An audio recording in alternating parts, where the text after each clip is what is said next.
चलिए एक बार फिर से मैं आप लोगों के सामने हाजिर हुआ हूँ और आदा वर्ज़े अस्सलाम वालेकुम वरहमतुल्लाह। Very good evening. नमस्कार। मैं बहुत दिनों के बाद मैं आप लोगों के पास आया हूँ, लेकिन कुछ अच्छी बातें लेकर आया हूँ, कुछ हकीकत आपके सामने लेकर आया हूँ। क्या गलत हो रहा है ये बताने के लिए आया हूँ, और जो अच्छा है उसकी तारीफ भी करने के लिए आया हूँ। लेकिन चूंकि अब बहुत सारे लोगों को इस बात का इंतजार है कि अब 31 तारीख आ रही है, अब लॉकडाउन का पीरियड खत्म होने वाला है, आगे क्या होगा। तो एक अच्छी खबर ये है कि बहुत सारे दुकानदार मुझे फ़ोन करते हैं और ये कहते हैं कि साहब हमारा कारोबार कब शुरू होगा, कब हमारी दुकानें शुरू होगी। तो उनके लिए अभी अभी एक नया सर्कुलर जो आज ही के दिन निकला है, उस सर्कुलर के हिसाब से अब ये है कि 29 तारीख के दिन से ये एक्सपेरिमेंट किया जाएगा। अब औरंगाबाद जिले के अंदर इसका इम्प्लीमेंटेशन हम कौन सी तारीख से करते हैं, ये यहाँ के जितने भी अधिकारी है, ये अधिकारी उनके साथ बैठ के उसका इम्प्लीमेंटेशन किस तरह से होगा, ये तय करना बाकी है। लेकिन अगर देखा जाए तो जो नया सर्कुलर गवर्नमेंट ऑफ महाराष्ट्र ने निकाला है, उसके तहत अब हर तरह की दुकानों को सुबह 9 बजे से लेके शाम में 5 बजे तक के लिए खोला जा सकता है। यानी कि 9 से 5 हर तरह की दुकान जो है अपना कारोबार आप शुरू कर सकते हैं, लेकिन उसके लिए कुछ कंडीशंस डाली गई है। यानी कि आप ये समझ लीजिएगा कि जो राइट साइड की जो दुकानें हैं, अगर एक तरफ जितनी भी दुकानें हैं, अगर राइट साइड की अगर दुकानें जितनी भी है, तो एक दिन सिर्फ राइट साइड की दुकानें खुलेगी और दूसरे दिन लेफ्ट साइड की दुकानें खुलेगी। जिस दिन राइट साइड की दुकानें खुलेगी, तो यानी कि लेफ्ट साइड पूरी तरह से खाली रहेगा, वहां पर आपकी गाड़ियां पार्किंग की जा सकती है, और जो सड़क का बीच का जो रास्ता रहेगा वो सोशल डिस्टेंसिंग के हिसाब से उसका इस्तेमाल किया जा सकता है। गवर्नमेंट ने कुछ कंडीशंस रखा है, दुकानदारों से ये कहा है कि सोशल डिस्टेंसिंग को मेंटेन करने के लिए दुकानों के सामने मार्किंग कर ली जाए कि ग्राहक कितनी दूर के डिस्टेंस के ऊपर खड़े रहना चाहिए। लेकिन मैं समझता हूँ ये एक अच्छा कदम है और सभी लोगों को इंतजार था, क्योंकि बहुत सारे लोग अब इस बात से परेशान थे कि हमारा कारोबार अब जल्द से जल्द शुरू होना चाहिए। तो इस नजरिए से ये सरकार के फैसले का हम स्वागत करते हैं, इस्तकबाल करता हूं मैं कि लेकिन औरंगाबाद के अंदर चूंकि गवर्नमेंट ऑफ महाराष्ट्र ने ये कहा है कि 29 तारीख के दिन से ये लागू किया जा सकता है, लेकिन लोकल एडमिनिस्ट्रेशन इसके ऊपर किस तरह से नजरिया रखते हुए ये 29 तारीख से इम्प्लीमेंटेशन किया जाएगा या 31 तारीख से किया जाएगा, ये यहाँ के जितने भी जिले के जिम्मेदार अधिकारी है, पदाधिकारी है, उन लोगों के साथ बैठकर इसके बारे में फैसला लिया जाएगा। दूसरी बात यह है कि एक सर्कुलर राशन कार्ड के ताल्लुक से भी निकला है। राशन के ताल्लुक से मुझे पर्सनली इस बात की बड़ी खुशी है कि इस लॉकडाउन के पीरियड में बहुत सारे गरीब लोगों को, जिन्हें ये नहीं पता था कि मेरा अधिकार कितना है राशन के ऊपर, अगर मुझे अनाज मिलना है तो मुझे कितना अनाज मिलना चाहिए, कितने पैसे में मिलना चाहिए, दुकानदार ने मेरे को अनाज देते वक्त मुझे जरूरी है, कंपलसरी है कि मुझे उसने अपना रसीद देना चाहिए, कितने पैसे में वो अनाज दे रहा है उसकी रसीद बाज़ाब्ता मिलनी चाहिए, और हर ग्राहक का ये राइट है। मुझे खुशी इस बात की है कि हमने इस दौरान, मैं जब भी लाइव पे आया हूं फेसबुक के ऊपर, मैंने लोगों को एक जागरूकता निर्माण करने का, एक अवेयरनेस क्रिएट करने का काम किया हूं कि लोगों को अपना अधिकार, अपना हक समझना चाहिए कि आपको इतना अनाज आपके राशन कार्ड के ऊपर मिलना चाहिए, आपको फ्री का जो अनाज है वो फ्री का अनाज आपको, इतना अनाज आपको सरकार की तरफ से दिया जाना चाहिए। तो लोगों के अंदर एक जो जागरूकता आई, तो मैं समझता हूँ बहुत सारे लोगों ने इसका फायदा उठाया है। ये एक अलग बात है कि बहुत सारे राशन की दुकान वालों ने मुझे काफी कुछ कहा है कि ये ग्राहकों को मैंने जो समझाने का काम किया है, वरना हो ये रहा था कि दुकानदार अपनी मर्जी के हिसाब से काम कर रहा था। मैं एक बात सही मानों में अभी भी बताना चाहता हूं कि हर जिले के अंदर, और मैं तो समझता हूं कि हर देश में पूरी हर जगह के ऊपर ये चलता है कि राशन की दुकानों का एक बहुत बड़ा सिंडिकेट काम करता है, और जो ये गरीबों का अनाज जो है ये ब्लैक में मार्केट के अंदर बेचता है। इस दौरान हमने भी बहुत कुछ स्टडी किया है, और चूंकि अब ये वक्त नहीं है कि हम इन मुद्दों को उठाए, लेकिन अगर ये सिस्टम अगर बेहतर नहीं हुआ तो मैं आपको यकीन दिलाता हूं कि मैं लोकसभा के आने वाले अधिवेशन के दौरान मैं ये मुद्दा पार्लियामेंट के अंदर उठाऊंगा। और जो जो लोग इसके अंदर शामिल है, और नेक्सस का मतलब ये है कि सिर्फ दुकानदार इसके अंदर शामिल है, ऐसा नहीं है। हकीकत ये है कि इसमें कई अधिकारी लोग भी शामिल है, कई एजेंट लोग शामिल है। दुकान किसी एक के नाम के ऊपर है, चला कोई और रहा है, उसको कमीशन दे दिया जाता है। बल्कि यहाँ तक ये है कि इतना बड़ा नेक्सस है कि किस लेवल के ऊपर ये कहाँ कहाँ मैनेज किया जाता है, किसको कितना हफ्ता दिया जाता है, ये भी सब जानकारी है। और मैं आप लोगों से भी गुजारिश करना चाहूंगा कि आप लोग भी अपने तौर के ऊपर इसकी जानकारी देते रहिएगा। ऑनलाइन अगर जाएंगे तो ग्राहकों को ये समझना चाहिए कि ऑनलाइन में आपको पता चलता है कि आपको अनाज कितना मिलना चाहिए और आपको कितना दिया जा रहा है। दुकानदार नाराज तो होगा ही, क्योंकि पहली मर्तबा उसके दुकान से सही तरह से अनाज मिल रहा है। अब एक बात जो पिछले 2 महीने से हम लोग चीख चीख कर कह रहे थे कि जिसके पास राशन कार्ड है उसे तो ये अनाज मिल रहा है, लेकिन जिन लोगों के पास राशन कार्ड नहीं है तो क्या वो भूखे मर जाए? उनके लिए कुछ नहीं होना चाहिए। तो आखिरकार सरकार ने ये फैसला लिया है और एक नया नोटिफिकेशन जारी करते हुए सरकार ने ये बताया है कि जिन लोगों के पास 19 तारीख का ये परिपत्रक है, जिसके अंदर लिखा है की कोणत्याही राज्य योजनेमध्ये समाविष्ट नसलेल्या विना सिद्ध पत्रिका धारकांच्या माहे मे व जून 2020 या 2 महिन्याच्या कालावधीकरिता मोफत तांदूळ वितरित करण्यात येणार आहे। यानी कि मई और जून में उन लोगों को भी अनाज मिलेगा जिनके पास कोई राशन कार्ड नहीं है या जो कोई भी गवर्नमेंट की स्कीम के अंदर बैठते नहीं है। उन लोगों की लिस्ट तैयार करने का है, उन लोगों की लिस्ट तैयार करके डिस्ट्रिक्ट कलेक्टर ऑफिस में देने का है या म्युनिसिपल कमिश्नर ऑफिस के अंदर देने का है। उसके भी बहुत सारे नियम बनाए गए हैं। सिर्फ अफसोस इस बात का है कि बहुत देर कर दी ये नोटिफिकेशन निकाल कर। अगर ये शायद पहले निकल जाता तो बहुत सारे लोगों का, क्योंकि सरकार भी जानती है कि बहुत सारे ऐसे लोग हैं जो जिनके पास राशन कार्ड नहीं है।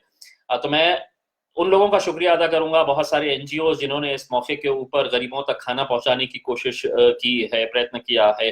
वो लोग अगर नहीं होते तो मेरे हिसाब से एक बहुत बड़ी गंभीर समस्या प्रशासन के सामने, सरकार के सामने होती। तो मैं उन तमाम लोगों का शुक्रिया अदा करता हूं।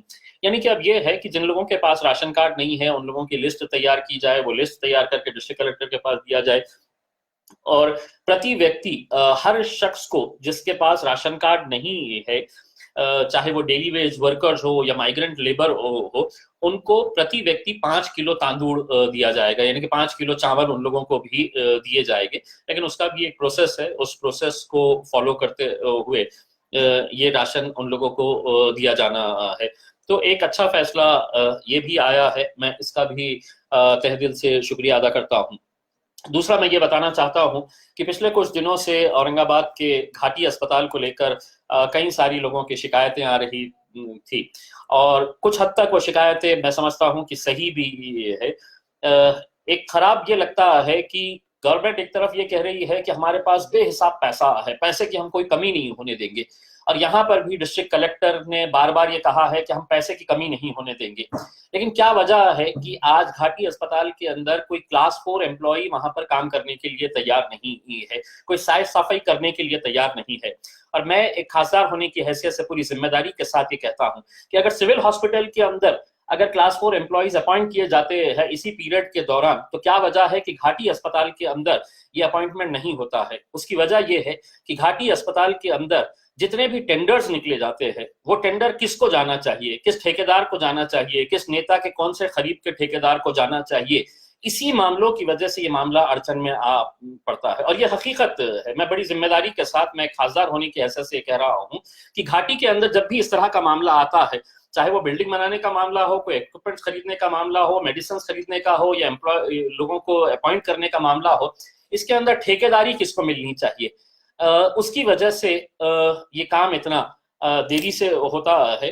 और क्यों नहीं ये अपॉइंट किया जा रहा है जल्द से जल्द, जबकि वहाँ के डॉक्टर्स, वहाँ के नर्सेस मुझसे पर्सनली ये कहते हैं कि सर हम कब तक ये काम करेंगे। मैं उन तमाम डॉक्टर्स का शुक्रिया अदा करता हूं जो दिन और रात मेहनत कर रहे हैं, और मेहनत करने के बावजूद भी आज उन्हें जिस तरह का सेटिस्फैक्शन मिलना चाहिए वो इसलिए नहीं मिल रहा है कि डॉक्टर अपनी मेहनत बखूबी कर रहा है, लेकिन जिस प्रशासन की ये जिम्मेदारी है वो प्रशासन अपनी जिम्मेदारी बखूबी निभा नहीं रहा है। इस वजह से आज लोगों का गुस्सा डॉक्टरों के ऊपर फूट रहा है, नर्सेस के ऊपर फूट रहा है, वहां पर तैनात सिक्योरिटी फोर्सेस के ऊपर या सिक्योरिटी के ऊपर काम करने वाले लोगों के ऊपर फूट रहा है।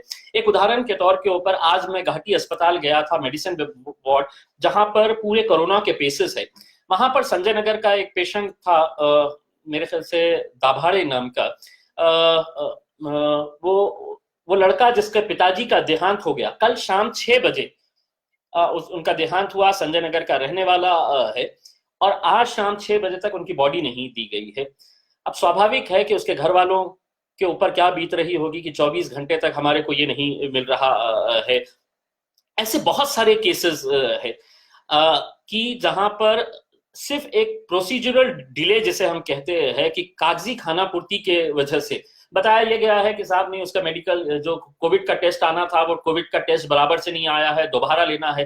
अरे उसके पिताजी मर चुके हैं, अब उन्हें अंतिम संस्कार के लिए आप इज्जत से उनकी बॉडी दे दीजिएगा ताकि वो परिवार वाले कम से कम अपने घर वालों का अंतिम संस्कार कर सके।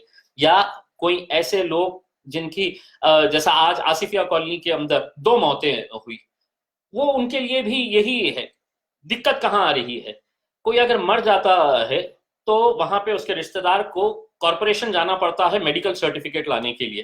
क्या प्रशासन को इतना समझ में नहीं आ रहा है कि इतनी सारी मौतें हो रही है तो उनके परिवार वालों को इतना घुमाया फिराया क्यों जा रहा है? क्या एक क्लर्क महानगर पालिका का घाटी अस्पताल के अंदर नहीं बैठ सकता है रजिस्टर लेके और वहीं का वहीं डेथ सर्टिफिकेट इश्यू कर ले? या कम से कम हम टेक्नोलॉजी की बात करते हैं तो ऑनलाइन प्रोसेस के जरिए 10 मिनट के अंदर मेडिकल सर्टिफिकेट आ जाना चाहिए। मेडिकल सर्टिफिकेट नहीं मिल रहा है तो डिले हो जा रहा है। कई ऐसे केसेस है कि जहां पर नॉर्मल डेथ हुआ है तो एमएलसी रजिस्टर हो जाती है घाटी के अंदर, तो उसके लिए पुलिस स्टेशन को इन्फॉर्म करना पड़ता है।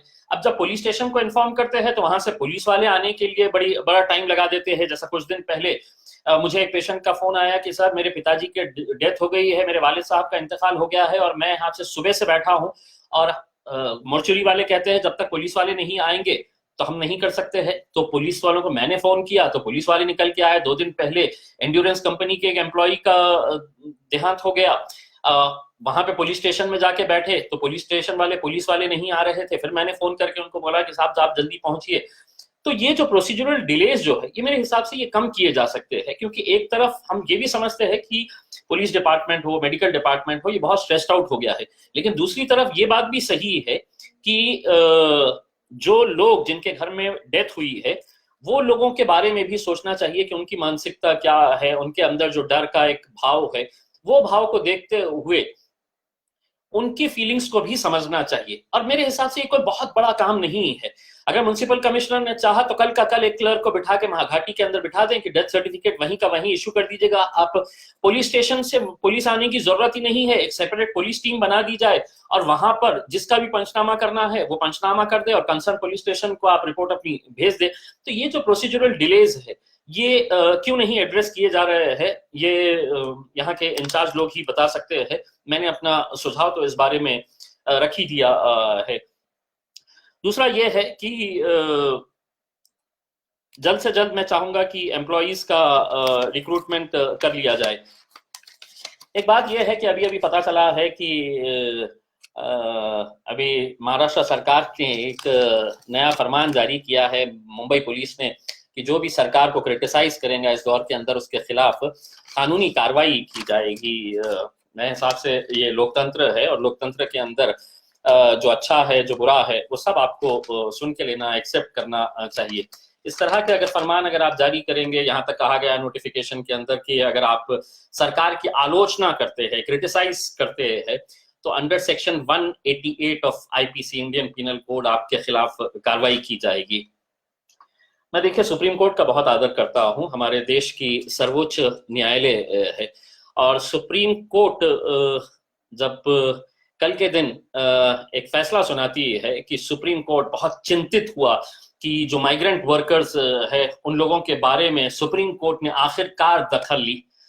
मैं हिंदुस्तान की जनता की तरफ से सुप्रीम कोर्ट का बहुत बहुत धन्यवाद अदा करता हूं कि 2 महीने के बाद, 2 महीने से ज्यादा का वक्त होने के बाद सुप्रीम कोर्ट को यह एहसास हुआ और यह दिखा कि हाँ, माइग्रेंट वर्कर्स जो सड़कों के ऊपर निकल रहे हैं, जो कई सारे लोग तपती धूप के अंदर अपने मंजिल तक पहुंचते पहुंचते दम तोड़ दिए हैं, वो लोग के बारे में सुप्रीम कोर्ट ने ये जब दखल ली तो मुझे ऐसा लगा कि बहुत देर कर दी। क्योंकि आज आपकी दखल का कोई मतलब नहीं इसलिए निकलने वाला है कि कई सारे मजदूर अब या तो पैदल निकल चुके हैं, या साइकिलों पे निकल चुके हैं, गाड़ियों में निकल चुके हैं, ट्रेन के अंदर निकल चुके हैं, अपने मंजिल तक पहुंच चुके हैं।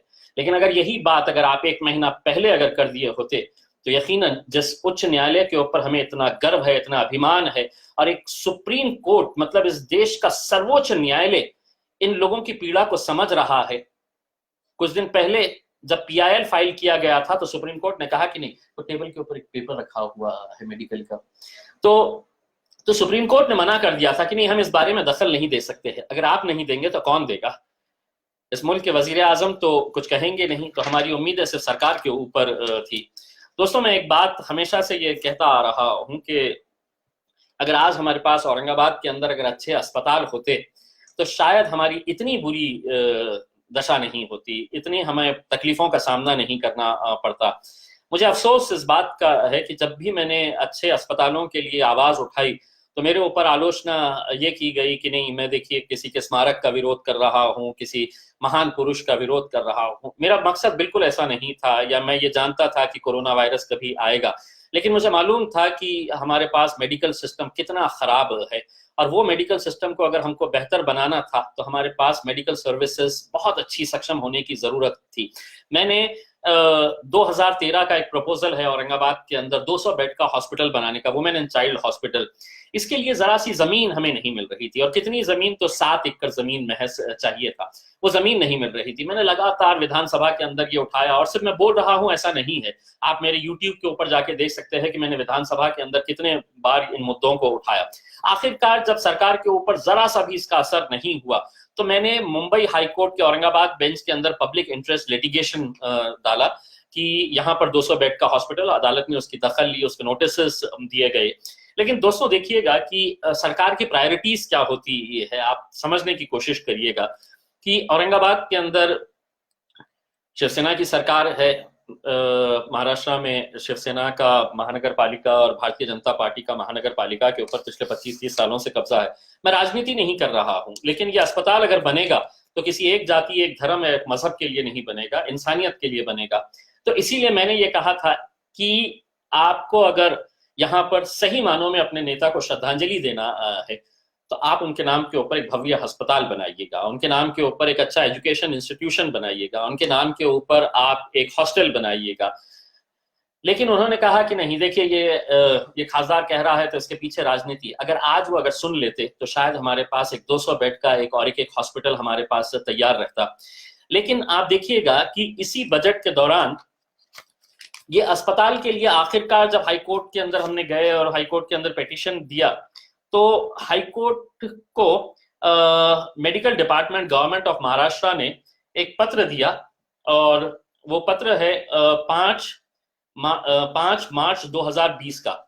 ये 5 मार्च 2020 का ये पत्र है जो हाईकोर्ट के अंदर मेडिकल डिपार्टमेंट की तरफ से सबमिट किया गया है। और उसमें सुनिएगा क्या लिखा हुआ है। PIL क्रमांक 99/2017 इम्तियाज जलील विरुद्ध महाराष्ट्र शासन, ये पब्लिक इंटरेस्ट लिटिगेशन के बारे में। तो उन्होंने ये कहा है कि हम ये हॉस्पिटल को मान्यता दे रहे हैं, तकरीबन 112 करोड़ रुपए का ये हॉस्पिटल वहां पर बनाया जाने वाला है। लेकिन एक खूबसूरत एक लाइन है इसके अंदर, ये देखिएगा, प्रशासकीय मान्यता प्रदान करण्यात आलेली आहे। सदर बांधकामास फेब्रुवारी 2020 च्या पुरवणी अर्थसंकल्पात रुपये 1000 टोकन रकम मंजूर करण्यात आली आहे। ये हॉस्पिटल के लिए 1000 रुपये एक टोकन अमाउंट के तौर के ऊपर पुरवनी मांगनियों के अंदर ये रखा गया। यानी कि आप सोचिएगा कि गवर्नमेंट को ये मालूम होते हुए कि हमारी अस्पताल की हालत क्या है, कितना चरमराया हुआ है, वहां पर आप 1000 रुपये टोकन अमाउंट के तौर के ऊपर आप कोर्ट के अंदर दे देते हैं कि वो बजट के अंदर हम सैंक्शन करेंगे, वो एक प्रोसीजर होता है। लेकिन वहीं यही सरकार औरंगाबाद के अंदर माननीय बाळासाहेब ठाकरे इनके स्मारक के लिए 25 एकड़ सरकारी जमीन दे देती है, 25 एकड़, और वो भी ग्रीन लैंड दे देती है। और उसके लिए टेंडर का प्रोसेस भी कंप्लीट हो जाता है, उसके लिए बजट का भी प्रावधान कर दिया जाता है। कितना बजट है आपको पता है? 25 करोड़ रुपये। 25 करोड़ रुपये बाला साहब ठाकरे स्मारक का, जो औरंगाबाद के एमजीएम कॉलेज के पास कई सारे झाड़ों को गिराकर बनाया जा रहा है, उसके लिए 25 करोड़ रुपये सैंक्शन हो गए। और क्रांति चौक का जो दूध डेयरी का है, जिसके लिए मैंने ये प्रस्ताव रखा था कि ये दूध डेयरी की जगह के ऊपर एक भव्य आप अस्पताल बनाए और उसको नाम दे दीजिएगा। हमें नाम में कोई मतलब नहीं है, अगर आपको देना है आप ये अस्पताल का नाम माननीय गोपीनाथ मुंडे साहब के नाम पे दे दीजिएगा। मैं भी मानता हूं ये दोनों ही नेता अपनी अपनी राजनीतिक पार्टियों के तौर के ऊपर एक लोक नेता की हैसियत से थे। आप उनको अगर श्रद्धांजलि देना चाह रहे हैं तो एक भव्य हॉस्पिटल बनाया जाए और उस हॉस्पिटल का नाम दे दीजिएगा। आपको गोपीनाथ मुंडे साहब के नाम के ऊपर देने का है, हम भी उसका समर्थन करेंगे। लेकिन अगर वहां पर एक हॉस्पिटल बन जाता, लेकिन नहीं, स्मारक बनाने के लिए पैसा सैंक्शन किया गया है, टेंडर भी हो गया है, उसका टेंडर सैंक्शन भी हो गया है, उसका फंडिंग भी हो गया है। कितने का है स्मारक पता है आपको? 50 करोड़ और कुछ लाख रुपए का है। 50 करोड़ रुपए का गोपीनाथ मुंडे साहब का स्मारक यहाँ पर बनाया जा रहा है औरंगाबाद के क्रांति चौक इलाके के अंदर। और अस्पताल के लिए, उसी जगह के ऊपर अस्पताल बनने के लिए 1000 रुपया यहाँ पर जो दिया जा रहा है, वो मेरे हिसाब से ये बात को दर्शाता है कि कहाँ पर हम हमारी प्राथमिकताएं क्या है, हम किसी ना किसी को खुश करने के लिए किस हद तक चले जाते हैं। और आखिर में मैं जब ये कहता हूँ, जब मैंने उन मजदूरों को रेलवे के नीचे कुचल कर मरते हुए देखा, और जब उस दिन मैं पटरियों के ऊपर गया था, तो मैंने कहा था ये एक्सीडेंट नहीं है, ये हत्या है। और ये हत्या के पीछे वो तमाम लोग जिम्मेदार है। हो सकता है उसके अंदर मैं भी हूँ, क्योंकि मैं भी सरकार चलाने का एक हिस्सा हूँ। भले ही मैं विपक्ष के अंदर हूँ, बहुत छोटी सी आवाज हूँ, लेकिन आवाज बुलंद आवाज है।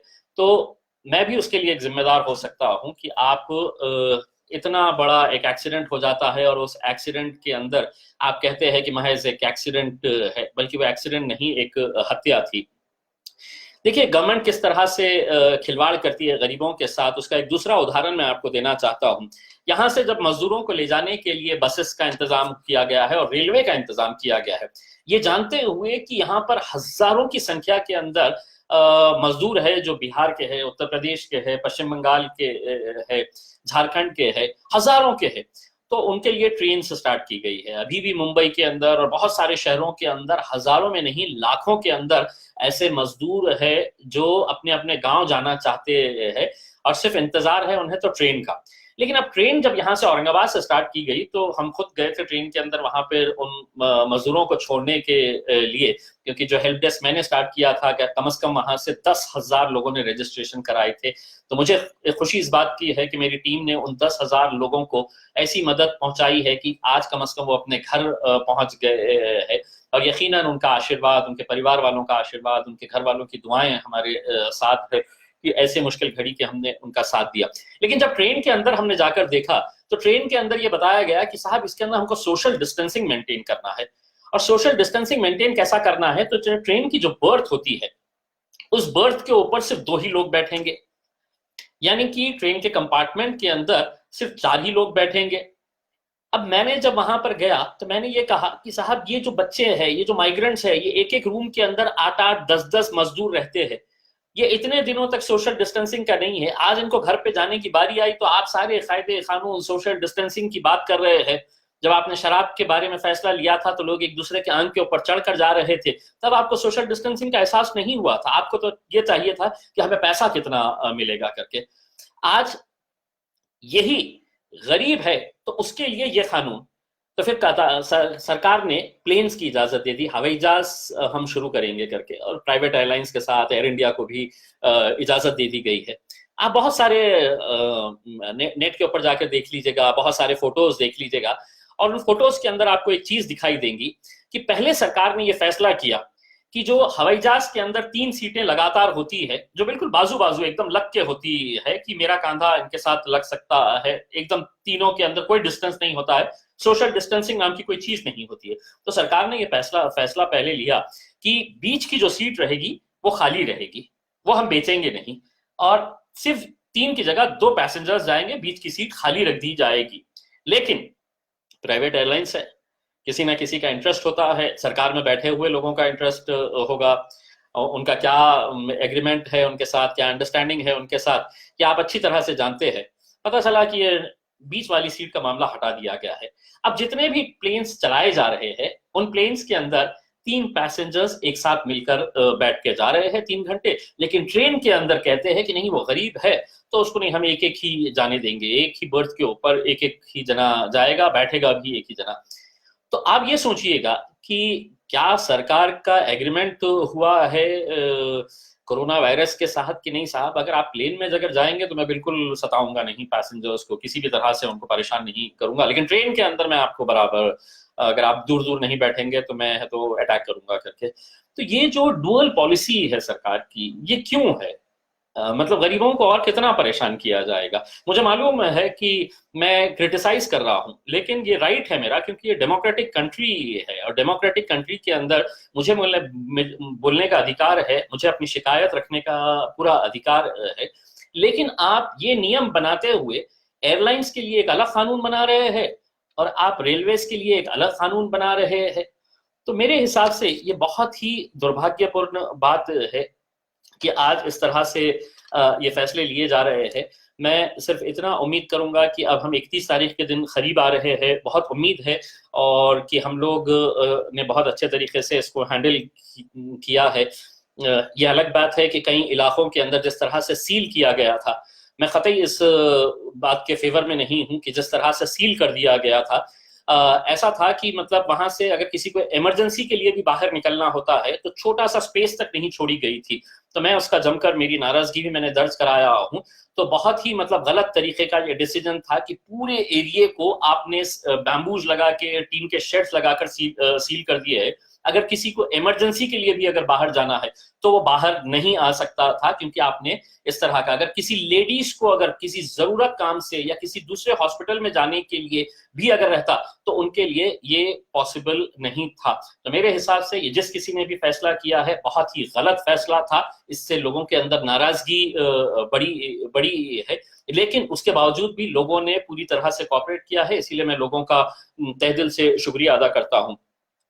मैं घाटी अस्पताल के तमाम डॉक्टर से यही कहना चाहूंगा कि आप लोग बहुत मुश्किल घड़ी के अंदर काम कर रहे हैं, लेकिन एक बात मैं कहना चाहता हूं कि गवर्नमेंट पैसा बहुत देती है, लेकिन अल्टीमेटली अगर उस पैसे का सही मानों में अगर इस्तेमाल नहीं होता है तो आप लोगों को उसका टारगेट बनाया जाता है। पब्लिक समझती है कि देखिए ये डॉक्टर्स हमारा साथ नहीं दे रहे हैं।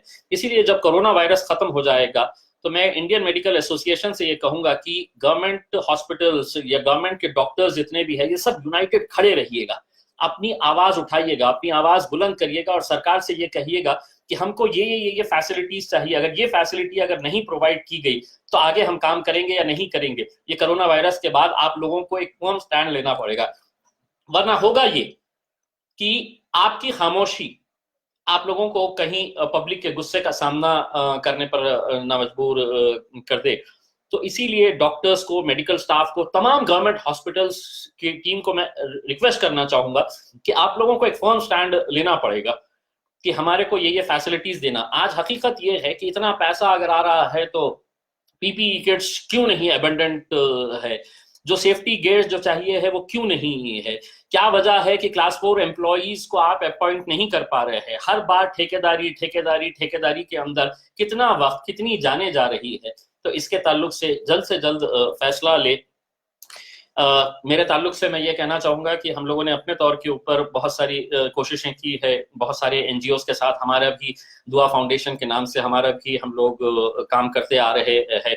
अभी हमने चूंकि अब रमजान खत्म हो गया है तो हमने कम्युनिटी किचन एक तैयार किए है, जो सेंट्रलाइज्ड किचन है पाकिज़ा फंक्शन हॉल के अंदर, और वहां पे हम लोग खाना बना के अब हर गरीब बस्ती के अंदर भेजने की हमारी जितनी हैसियत है उसके हिसाब से हम लोग भेज रहे हैं। बहुत सारे लोग उसके अंदर, हम चाहेंगे कि आप भी जुड़े, आप भी इस नेक काम के अंदर ये करें। कुछ लोगों की एक आदत होती है कि सोशल मीडिया के उस दौर के अंदर है कि जिस इंसान का अपने घर के अंदर कोई सुनता नहीं है वो देश को भी ज्ञान बांटने के लिए निकलता है। और कुछ लोगों की आदत है कि ये क्या कर रहा है, इसने अभी तक क्या किया, वो उसने अभी तक क्यों नहीं दिख रहा है करके।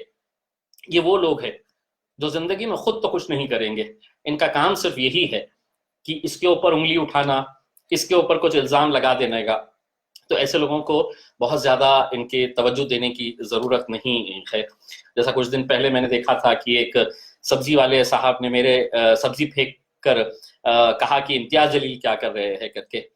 अगर मैं हकीकत बताऊं आपको तो आप भी हैरान हो जाएंगे कि ये पूरा स्टेज मैनेज था। किसी एक राजनीतिक पार्टी के नेता के जरिए इन्हें 2,000 रुपये दिया गया था कि ये सब्जी फेंके, क्योंकि जब वो फेंक रहे थे तो कैमरा पहले से ही ऑलरेडी ऑन था। तो ये सब चीजें जो है ये घटिया सोच का नतीजा है। मैं समझता हूँ कि लोगों ने ऐसी सोच से परे रहना चाहिए। मुझे कोई फर्क नहीं पड़ता है, ऐसे बहुत सारे लोग हैं जो दिन में फोन करते हैं और इस तरीके से बात करते हैं कि वो चाहते हैं इस उम्मीद से कि मैं कुछ तो भी उल्टा उन्हें जवाब दूं और वो रिकॉर्ड करे और फिर उसको वायरल करे कि देखिए खासदार किस तरह से ये कर रहा है। तो रोज ऐसे लोगों के फोन आते हैं जो इस उम्मीद के ऊपर रहते हैं कि खासदार ने कुछ ना कुछ तो भी गलत बोलना चाहिए। अब वो सब्जी तरकारी वाले का आप खुद जानते हैं कि 2-3 घंटे के अंदर लोगों को ऐसा लगा कि अरे कितना अच्छा अपने पास मटेरियल मिल गया है, देखो खासदार क्या कर रहा है। खासदार क्या कर रहा है ये खासदार जानता है और उसका रब जानता है। तुम्हारे जैसे लोगों की ना तो मैं परवाह करता हूँ ना फिक्र करता हूँ। बस जाते जाते आप लोगों के, ऐसे लोगों के लिए सिर्फ इतना ही कहना चाहूंगा कि मुखालिफत से संवरती है शख्सियत और भी मेरी। जो लोगों को मुखालिफत का मतलब नहीं मालूम है, विरोध से, मुखालिफत से संवरती है शख्सियत और भी मेरी। मैं अपने दुश्मनों का बड़ा एहतराम करता हूँ। थैंक यू वेरी मच, बहुत बहुत शुक्रिया।